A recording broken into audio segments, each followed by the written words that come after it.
What's up mga idol? Nandito po tayo sa QJ Motors booth. At ito, in-unveil na rin nila dito sa Makina Moto Show 2024 ang bagong cruiser bike nila, SRB 600. Aba mga idol, ito po ay napakaganda at talagang mamamangha ka dahil yung kanyang engine, yan po ay B4 engine mga idol. First time yan sa ganitong category, B4 90 degrees angle yung kanyang engine type. Mga idol, itong ating brand new model na to, kung mapapansin nyo yung kanyang design, yung kanyang styling, may parang katulad to yung Harley Davidson Sportster S version. Kung saan makita nyo yung pinaka-headlight niya, rectangular yung kanyang shape, at yung kanyang gulong, bobber type, mataba at talagang tubeless. At ang kanyang total displacement, mga idol, ay 561cc, B-shape, 4-cylinder, 90 degrees angle yung kanyang engine.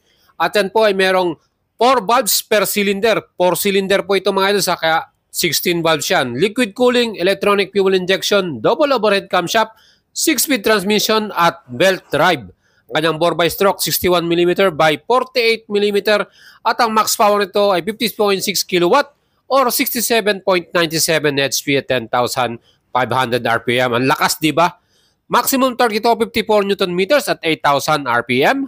Ayan, itong ating bagong B4 engine na to ng QJ Motors ay kauna-unahan sa kanilang category. Well, meron itong equipped din na assist and sleeper clutch. At mga idols, nakita naman nyo, very powerful at talagang unique itong ating fish mount style exhaust muffler nila. No? Sigurado, napakaganda na rumble niyan at talagang magiging enjoyable para sa'yo. With belt drive, sigurado yung cruising journey natin dito pag tayo nag-rides ay magiging memorable mga idols.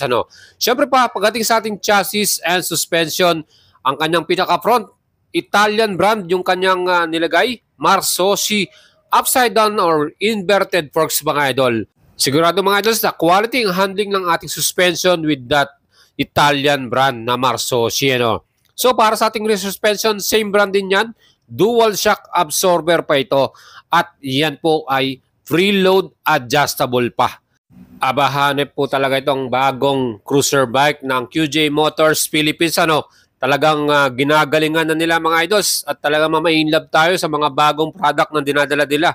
Mga idols, pagdating naman sa ating braking power, yung ating front brake, yan po ay naka 300mm na sukat na disc, dual pa yan with 4 piston radial calipers at equipped to ng ABS. Di ba mga idol, solid? And sa rear brake naman, 260mm disc din, 1 piston caliper and equipped with ABS. At ang kagandahan dito mga idols, meron tong switchable traction control. So meron din tayong equipped na traction control for added safety natin. Plus, ang cast alloy wheel ito ay multi-spoke in design, pang cruiser talaga yung ditsura. At ang sukat sa harapan na gulong, 130/90 by 16-inch tubeless. And 180/65 naman, 16-inch din sa ating likuran na gulong. Yan po ay CST tires yung ginamit. Ang ating naman seat height, 720mm mga idols. Kaya itong ating mga idols na sumukat po sa bike na to, talagang na-inlove ka agad kasi perfect. Hindi po kayo mahihirapang sakyan ito. Ang wheelbase niya ay 1,580mm. May katabaan po talaga ito. At ang kanyang ground clearance, 140mm. Kita nyo po yung kanyang upuan, pang single person lang talaga. Hindi pwede yatang mag-angkas dito. At ang total curve weight ito ay 219 kilograms mga idol. At ang total volume na gas natin may kakarga, fuel capacity, 16.5 liters naman mga idol. Ang laki ng kanyang teardrop style na tangke niya. Ang forma din talaga ng datingan. Ang kanya namang fuel consumption or mileage, 20 km per liter. Average yan. At meron din tayong equip sa ating handlebar na hazard light, pass switch. And pag tinurn on mo yun ang ating mga switches, meron pang backlit yan, may ilaw sa likuran. Mga idols, ito po ang ating handlebar, ay talagang upright din yung ating position dito. So nandyan sa right side yung ating traction control system switch, pwede nating switch off yan mga idol. At ito nga, color din yung ating full color TFT round display na yan. Yan po, napaka-informative Meron tong Bluetooth connection, tire pressure monitoring, at syempre, kitang-kita may mga information pang nating iba dito. Fuel gauge, indicator, at yan nga po ay merong sukat at 3.6 inches yung ating round display na yan. Siyempre pa, naka-ordinary key ignition lang to at may lock naman po ito for added security ng ating bike. At binagayan pa yan ng ating bar end side mirror. Mga idols, ang kanya pong SRP ay 418,000 pesos. At ang sabi ng Bristol or QJ Motors, meron silang discounted price na pag binili mo ng cash, 388,000. Para naman sa installment, in-house down payment natin, 127,000 all-in na yan. At 36 months, 15,141 pesos.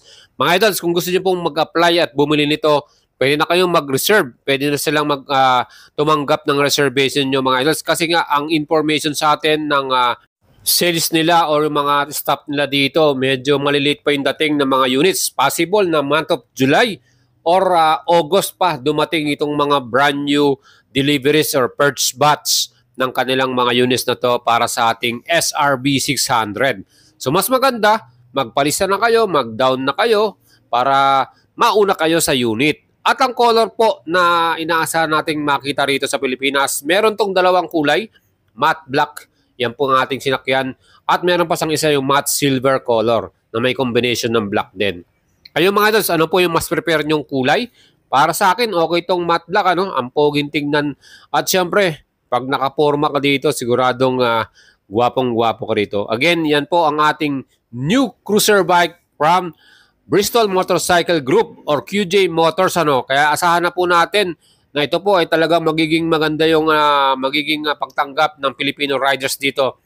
Especially sa mga idols po natin, yung mga old school, yung mga mahihilig po sa mga classic cruiser bikes. Ito perfecto sa mga nag-re-retire. Kasi siyempre easy to ride, hindi siya nakakapagod, pang weekend ride natin. Yan po ang ating matte silver black color, ang forma din. So para sa akin parang mas forma tong silver na to eh.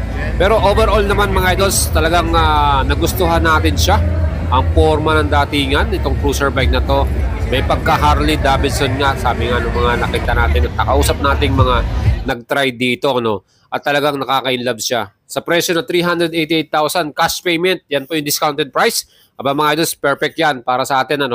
Napaka-affordable. Kung kayo po ibibili ng cruiser bike, 600cc po ito At talagang quality yung ating B4 engine. Mas less po ang vibration pagka ganyang engine. Talagang mapipil mo din yung ganda ng kanyang exhaust sound, yung rumble niya.